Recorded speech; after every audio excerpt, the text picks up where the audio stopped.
in Ikeja, when there is light, there is light. But when they start doing the madness of taking the light, it becomes very irresponsible because I think there was a period of 6 months where we only had electricity in the night. Yes, there are a lot of people that want to work in Nigeria, but majority of people that want to work don't have the skill set that you need to be able to deliver good work. So therefore, going into Nigeria, you should expect to put in a lot into getting people up to speed or training people up first before you can then expect them to deliver any useful product for you. But one thing we found in Nigeria that was very interesting is that it doesn't matter what you say you're looking for, everyone's going to apply. In our experience in Nigeria, it was like everybody, no matter what they studied or no matter what their experience were, they were applying for our jobs. It was more about, they consider it a job, like, someone who applies like, oh, I'm very trainable, you can train me. I'm like, no, I'm not looking for someone I want to train from scratch on how to use a computer.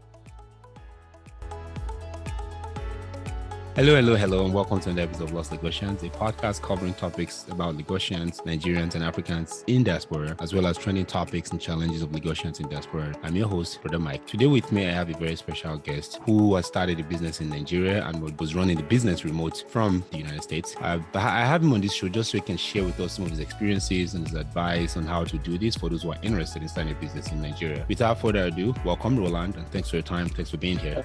Sure. Thanks very much. Pleasure to be here. How are things going with you? Very well. It's snowing today up here. We had a bit of snow. Not bad. So kind of looking forward for the snow to clear off so we can, start driving. Yeah, and get back to life. Get back to life. Yep. So if you don't mind me asking, what sector were you focused on when you started your business in Nigeria? And can you tell us more about what your target audience was and what your business strategy was in general? So going into Nigeria, it was more in the space of technology. Technology? Yeah, in technology, in tech. Pretty much we had a .NET shop. All of our main office was in Ikeja. We had multiple projects from multiple US companies, and we pretty much trained the staff to continually help us to deliver the projects that we took on from the diaspora. Was this more of like a training company or more of an IT project delivery company? It's more of a project delivery company. So if you even think about it in comparison, you want to compare to things like the Wipros of the world from India running consultancy services. So how was the experience finding labor, people to work in Nigeria? Finding people to work in that space was significantly challenging. Was more challenging than we expected. There are a lot of players in the market, especially for the high-end players around the Microsoft, the Facebook, the Googles, wherein they had unlimited resources in how much they are willing to pay people. And playing against those ones. So pretty much you can imagine the best of the best going to those guys. And then trying to weed through the rest of the stuff was quite an interesting challenge. I and my partners went into Nigeria thinking, there's going to be a plethora of resources. So if there's a plethora of resources, what that just means is that pricing can be suppressed. That's not the case. If you're looking for a targeted set of skill sets, majority of the time you have to pay a little bit more for the skill set. The most interesting part is for those that don't fully have, as in you might not fully find people that have all the skill set that you want. So you have to be a little bit more flexible and willing to train people to the level you want them to. And then unfortunately, you have to pay to keep them. So you pay to find them, you pay to train them, and then you have to pay to keep them, because if you don't keep them, very quickly they become very finished and refined resource for other companies to pouch and enjoy the works of your services. So it's not just as easy as I'm going to go to Nigeria, find people to work for me, and kumbaya, everything is going to be great. Well, I think it all depends on what you're looking for, right? So if you're looking for mediocre service, maybe you can just find random people off the street or off of the schools to come and work for you. But we work in an industry wherein people understand what good quality means. And if you want to be able to stand by the quality of the work that you've provided, then you have to set certain guidelines and certain rules. And in order to match those rules, yes, you need a specific set of skill set. And given that most of my partners were remote as well, there's also a certain level of responsibility that we expect and look for in the folks that we hired. So in summary, this is more of an IT shop. Yes, it was an IT consultancy shop. Yes, that's correct. Okay, thank you. So IT consultancy shop, and you got a lot of projects. And I mean, people say like places like India, they're very successful with things like this.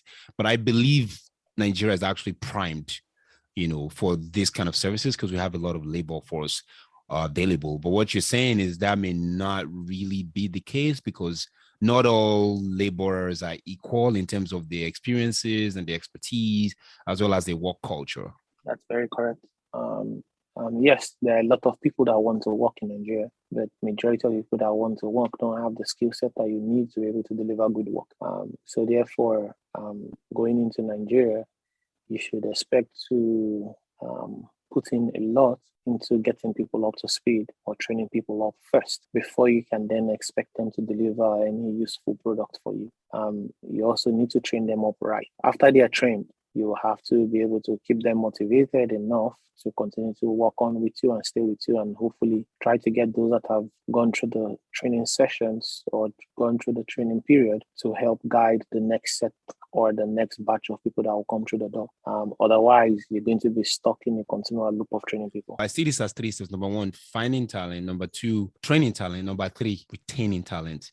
So if we have these three pillars, what's your experience with the researching of candidates? And different parts of the world have different platforms or different companies that do that. Did you use any of them, or did you just use like word of mouth? Off of my head right now, I can't remember we had three various networks that we used when we were looking for people. I can't remember them off of my head right now. Wherein we post our jobs, people sent their resumes or what they call CVs in Nigeria. People also sent their CVs we also had word of mouth. We had the employees that we employed initially to refer their friends, family, and refer, people they think that can do the job. We also leverage, there's a Facebook developer group as well, just for Nigeria, that targets Nigeria. We use that as well, posting our jobs over there as well. Then going through the CVs or curriculum vitae, I mean, did you find that to be consistent with the interviewing session when you actually had people come in? Oh man, that one was quite an interesting party. When we ask for resumes to be submitted or CVs to be submitted, we used to get like resumes in the thousands. I remember there was a period of time we were looking to hire 3 more people, and we'll get like close to 1,000 to 1,500 CVs. Wow. And then it now became a challenge of, we clearly put out what we're looking for. We're looking for someone that has a little bit of .NET experience, and I had the experience working as a programmer. And because we're not looking for just random people off of the street, right? We want people that had like some basic idea of what programming is and how programming works and got all that good stuff. But one thing we found in Nigeria that was very interesting is that it doesn't matter what you say you're looking for, everyone's going to apply. Of course. When they all applied, just taking time to start weeding through, using keyword search to weed out people that we don't need or try to find out people we need, became quite interesting. After finding the people you need, maybe you weed down from like 1,500 or 2,000 to maybe about 100 or thereabouts. So you get to the hundreds, and then we start scheduling interviews. And then we go through the interview period. Our interviews were relatively rigorous compared to most of the interviews that people are used to. But we went through the interview process and weed out some more people. And we're looking for 2 people. We ended up sending out about 8 offers, and then see who's going to take or who's not going to take.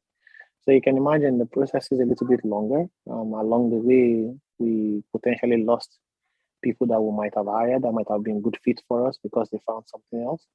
But we hired people, but it's a very time-consuming and rigorous process. So the experience I've described so far, a lot of it is similar to what you find anywhere else. Normally, like companies like Google, Facebook, for every position, I hear they get applicants in thousands.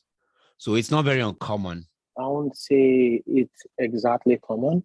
I won't compare it. The comparison is not apples and apples. Why I say like for the Googles and the Facebooks of the world, when they say, "Oh, I'm looking for a Ruby on Rails programmer," you're not going to find like completely random people like, "Oh, an accountant is trying to apply for a Ruby on Rails." Right. So from that point of view, I think that was different. In our experience in Nigeria, it was like everybody, no matter what they studied or no matter what their experience were, they were applying for our jobs. It was more about they consider it a job. Like, someone who applies like, "Oh, I'm very trainable. You can train me." I'm like, "No, I'm not looking for someone I want to train from scratch on how to use a computer. I'm looking for someone that like, has some, a little bit of experience. I've done a project in .NET or at least have some programming experience." So that differs a lot in that section. I hire in the US, so I have very good preview of, yes, we're putting out a job there, and then we get lots of resumes that we can easily screen and all that good stuff, right? The other interesting part in Nigeria is that they don't have one CV format. Like, in the US, you see many people have gone to like career fairs and gone to like training on how to submit resumes. So you can see their resumes are very well structured. This is my experience. This is the school I went to. These are my skill set. And then you can easily build keyword search on that, right? In Nigeria, people submitted resumes, man. I'm like, there is no one uniform format for resumes. It's all kinds of flavors of resumes. Some people include good information. Some people include completely irrelevant information. It's very different. So I think for us, it took a little bit of adapting and not trying to say, "Oh, why are they all so scrappy?" or "Why are they so crazy out there? Why are they doing things differently?" It took some time for us to adjust ourselves and just say, "Hey, this is not the US or this is not India."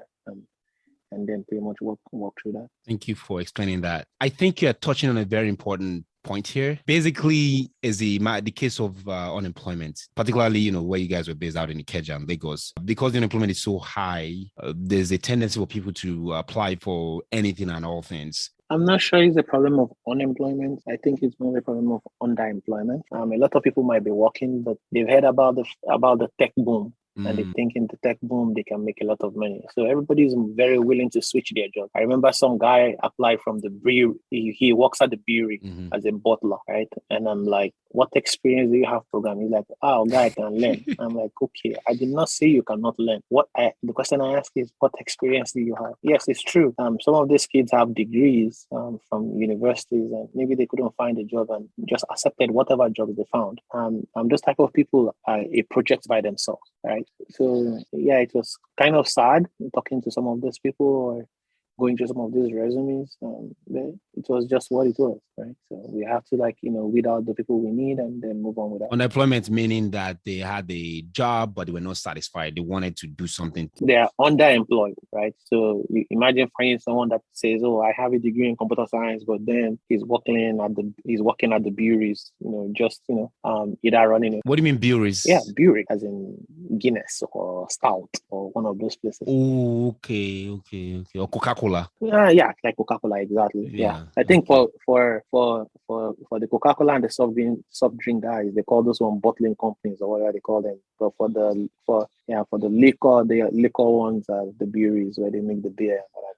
Okay, so they want to because I went to school to be an electrical engineer, for example. Yeah. And I'm working, at Nigerian Postal Service or somewhere. Something like that. Yeah. And then because of the degree I got, they assume that they have the qualification to work as a programmer. But we all know the longer you are away from programming, the more rusty you are, right? So given that you didn't even have the best of educations in the first place, and then you've not even worked in that field, coming in off the street, that for me personally, I just thought that was just a project that we could not take on at that point in time, at the beginning. So yeah, it was challenging. But I think that's the kind of things that we found. But the other good part about it is that yes, there were some crooked parts to the process. The good part about it is that we had like a diverse amount of applicants that got to apply. We able to get applicants from the north, applicants from the east, applicants from the west, applicants from all over. I think we hired one kid from, I believe he moved from Zaria to Lagos to work for us. It was surprising. Like he barely could speak, English the way we speak it today. He knew what he was doing. He could, you give him a computer, he could do a lot of wonders on a computer. And if we did not cast our net far and wide, we would not have found someone like him. The other thing you also touched on is, resume is not being consistent. I know in the West, there's a particular format, but in Nigeria, I think it'd be nice for the audience or the listeners to, I don't know if there are professional services that can help with building resumes. I think that goes a long way. Well, I'm not sure. So I'm not sure it's the job of a professional service, because for most of these kids coming out of college, obviously they can pay for professional service to help them to write their CVs and what have you not, right? I think there's still some disconnect between what the schools are doing to prepare the kids as graduates. I did my undergrad in the US, and pretty much for one semester, we had a class called seminar, and pretty much the seminar class was pretty much prepare kids on how to do interviews, how to write resumes, like what's your resume supposed to look like. It's more like a job preparatory class, right? It's a one-unit class, but that's where you learn to write resumes. Your teacher actually reviews your resumes. They have what do they call it? Life coaches that come in. They have they invite people from the industry, from the various industries. We have seminar days where we all had to dress up and we used to hate it, because those are the days we have to wear suits to school, and everybody's looking like you look like a goon, but those things you cannot underestimate the value that those provide. I think many of the kids coming out of college in Nigeria, I'm not sure. I went to a little bit of college in Nigeria, so I don't remember. I went to Unilag, right? And I don't remember in my 4 years at Unilag, I don't remember them ever having anything like this. Oh yeah, you went to Unilag. Right? No one said, oh, this is how to write your CV. This is what you do. So the expectation is that if you graduate with all of these engineering ideas and all this engineering knowledge, and somehow you're supposed to be able to, figure out how to engineer, how to write your own resume or write your own CV. So what you end up finding is an engineer copying the CV of a typist, or engineer copying the CV of a secretary, and pretty much those are not the same thing. Like an engineer copying the CV of an accountant, I know how to use SAP, I know how to use Excel. Why do I care about that? And those kind of things. And I think the more interesting part is the culture also dictates a lot into how we write our CVs. The whole ideas of putting our date of birth on CVs, putting the names of references on CV, the name of your professor, the telephone number of your professor, and those kind of things. Those things were completely irrelevant to us. And that's why I think the whole idea of just copying CVs back and forth doesn't make any sense. Nobody can make anything customized. No one can make anything that is generic enough, that is a useful template. I think the departments and the schools would do a lot of service to the students if they could come up with something like that.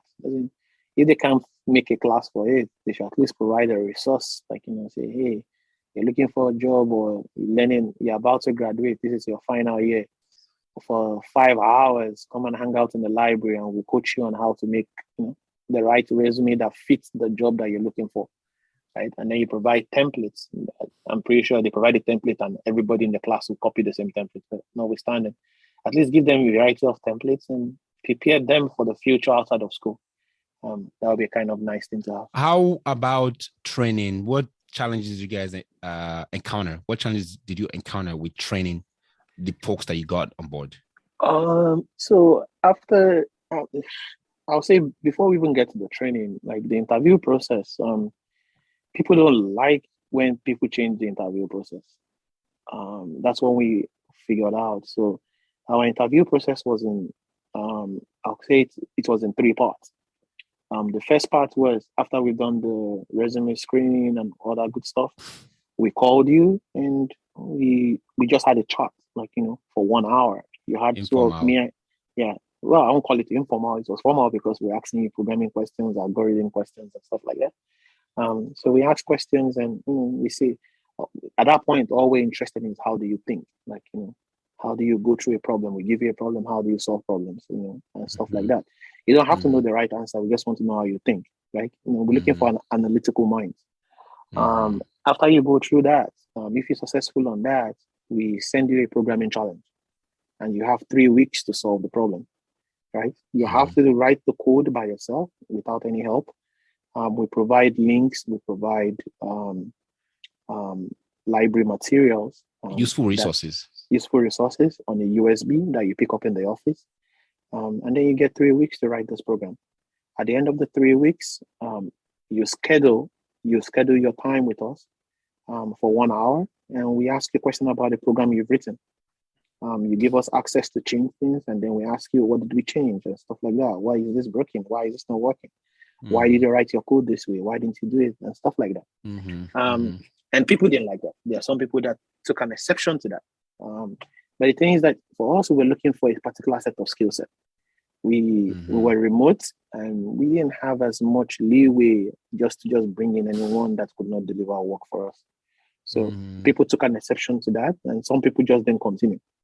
On the flip side, there were some people that chose to be unsincere or irresponsible. I call it irresponsible in the fact that they actually paid people to write the program for them. Right. So, and then they show up at the interview or at the defense, and we ask questions, and they don't even know what's in the program. I think it's one thing for you to pay someone to write a program for you. It's another thing for you not to even study the program that was written for you. Right? If I was going to cheat, I might as well have someone write the program. Then I take some time to study the program so that I can defend the program. But they didn't do any of that either. So they come into the thing, and I'm like, oh, why do you have this function here? Oh, why do you name your variable this way? And I'm like, what variable? What's a variable? I'm like, what? So those kind of things. So this one, and it made, for some of these people, it made life very easy. Like, in the first 20 minutes, we know whether you wrote the program or not. Right? And like, it's one thing for you to ask for help. You can ask for help with it. We provided, for the 3 weeks, we provided a day a week wherein you could talk. We had access to one of my partners. If you had questions, you could come in. We had like office hours that they could come in and all that good stuff. Very few people took advantage of the office hours. It is what it is. And some people were very good. They wrote their program, they could defend their program, and obviously, they did well. So that was kind of an interesting way to go around doing that stuff. It allowed us to find people that we wanted and people that wanted to work for us. So expect some people to be insincere. Expect some people to be insincere, and expect some people not to want to change. I remember there were some kids, they were like, what's wrong with these people? What do they think? Who do they think they are? It's just a small company, so they just bounce. And that's fine. Like, it's fine. Yeah. You shouldn't be offended or feel bad about that. You know what you're looking for, and then you go for it. They knew what they're looking for. They knew they didn't want to have to take any extra stress for such a small company. So that's fine too. What do you guys do to retain people? The only thing to do to retain people in Nigeria is pay, like salary, or give them monthly bonuses. It's pay, the salary. So some type of benefits, right? Whether it is flexible holidays, add a little bit of flexibility. So I think at some point, for some of our senior guys, they ended up working from home 2 days in a week. So they had to be in the office 3 days, because we also have to depend on, as the company continued to grow, the people, got higher in the ranks.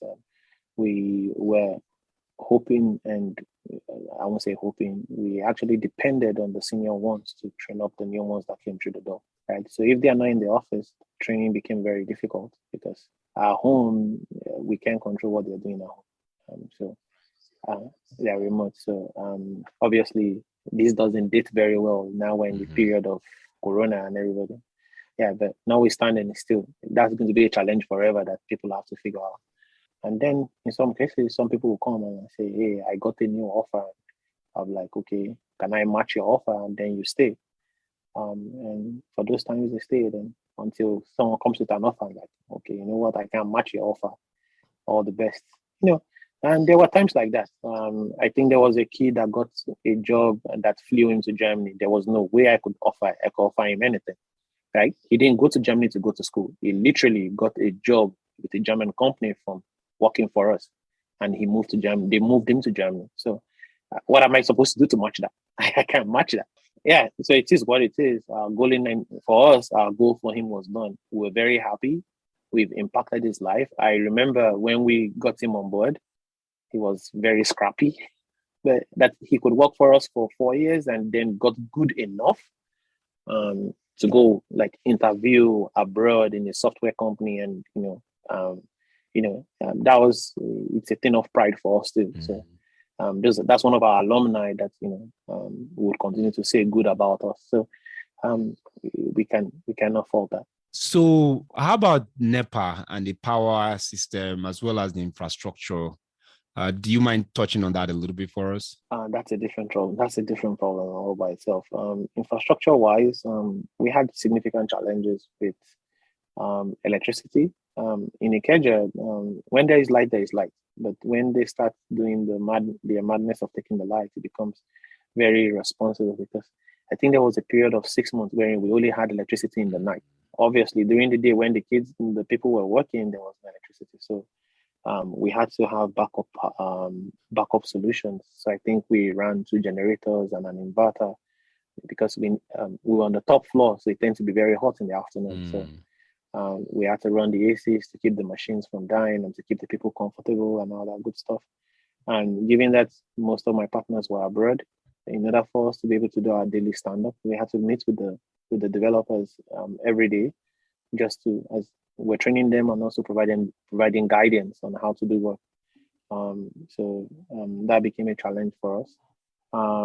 The internet also was quite challenging. Even though they were pricey solutions, they were not as consistent as what we're used to in the West. I don't remember us ever getting anything close to 500 Mbps in Nigeria. I don't remember. I think the best that we got was like 100 Mbps at any point in time. Wow.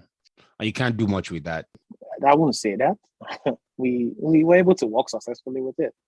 But it's not the best that you can find out there. At one point, we considered moving to fiber.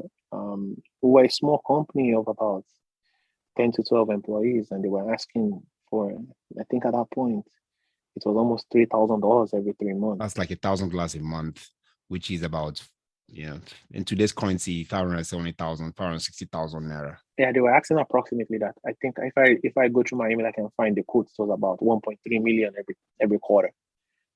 To get fiber, to run fiber to us. And I'm like, as in, how much will I make? As in, to be sincere, we could make money to pay for it. But I could not justify paying that much money for the internet. So how did the banks, how did those guys do it? Yeah, they pay for it.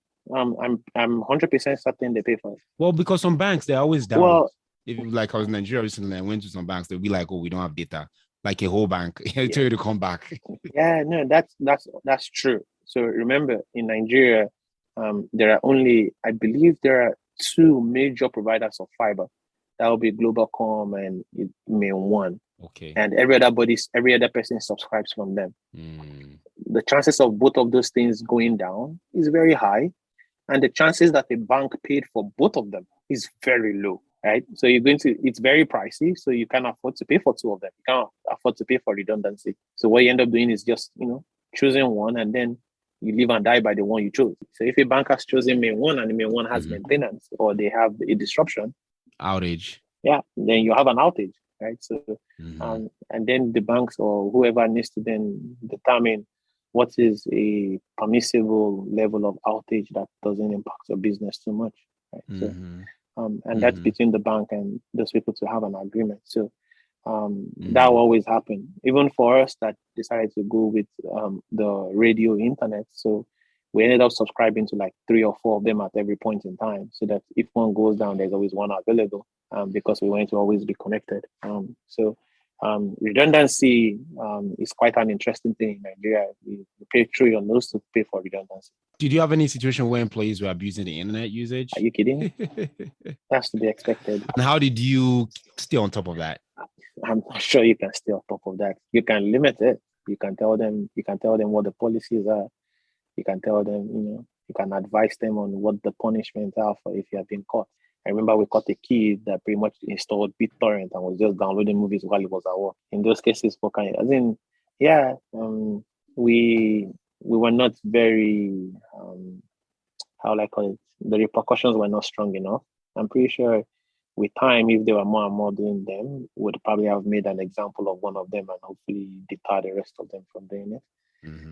But see, even in the US, no matter where you go, there will be a small factor of people that will still take advantage of whatever you provide. So as an employee moving to Nigeria, those are the kind of things you have to think about. The other thing I had in mind was the issue of the Lagos state taxes and, taxation in general. How are you guys able to, walk through that? So taxation in Nigeria is kind of interesting. So we had to deduct taxes for our employees and then make sure that we pay those taxes to the Lagos state government, so that those employees would then be qualified to get their tax clearances at the end of the year. So that we did. That was an interesting, just getting that process set up was quite an hassle. And then having at the end of each month, we had to pay a messenger to go deliver that stuff for us. That was interesting too. And then at the end of the year, you had to prepare your books. But in Nigeria, it is required that you have an auditor.